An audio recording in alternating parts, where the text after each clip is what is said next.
मेरा चैन वैन से उजड़ा, जालिम नजर हटा ले। 18 मार्च 1965 के गुजरात के अहमदाबाद में एक लड़की जन्म लेती है जिसका नाम है सुजाता। घर में रोज रियाज होता, पिता क्लासिकल सिंगर, माँ वेस्टर्न म्यूजिक की शौकीन, यानी सुरों की दुनिया मानो इन्हें विरासत में मिली हो।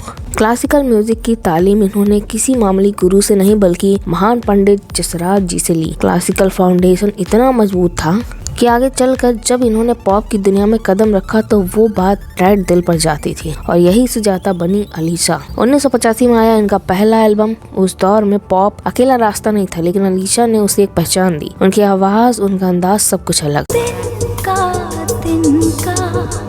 जरा जरा इश्क दी गली विच नॉक एंट्री, इश्क दी गली विच मेरे दिल गाए जा, सुबी सुबी सुबी मस्ती में गाए जा। बप्पी लहरी ने इन्हें सुनते ही पहचान लिया कि ये आवाज सिर्फ गानों में नहीं ट्रेंड्स में बदल जाएगी, और ऐसा भी हुआ। एक के बाद एक गाने पार्टियों में, रेडियो पर हर जगह चढ़ते चले गए।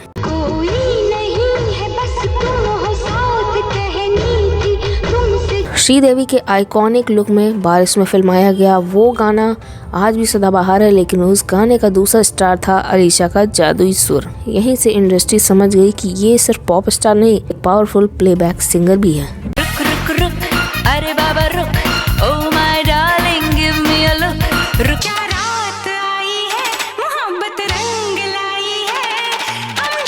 हर हिट गाने के पीछे एक ही कनक, अलीशा चिनॉय की आवाज। लेकिन जितनी ऊंचाई मिली उतनी ही गहरी चोट भी लगी। इंडस्ट्री अपने पीक के समय में होती है तब सच बोलना सबसे मुश्किल होता है, और अलीशा ने वही किया। उस दौर में सबसे बड़े संगीतकारों में से एक पर इन्होंने गलत व्यवहार का आरोप लगाया, वो भी तब जब किसी सिंगर का आवाज उठाना मतलब करियर खत्म। मामला कोर्ट तक गया, सपोर्ट कम मिला, सवाल ज्यादा मिले, लेकिन अलीशा पीछे नहीं हटी।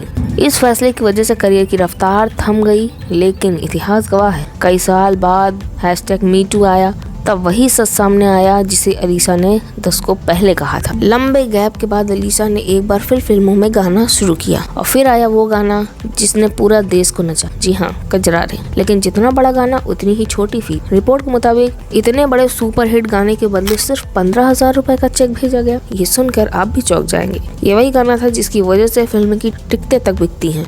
अलीशा ने ये चेक वापस भेज दिया, वही चेक दोबारा भेज दिया गया। यहाँ अलीशा ने फैसला किया अब और नहीं, और यहीं से उन्होंने फिल्मों से दूरी बनानी शुरू कर दी।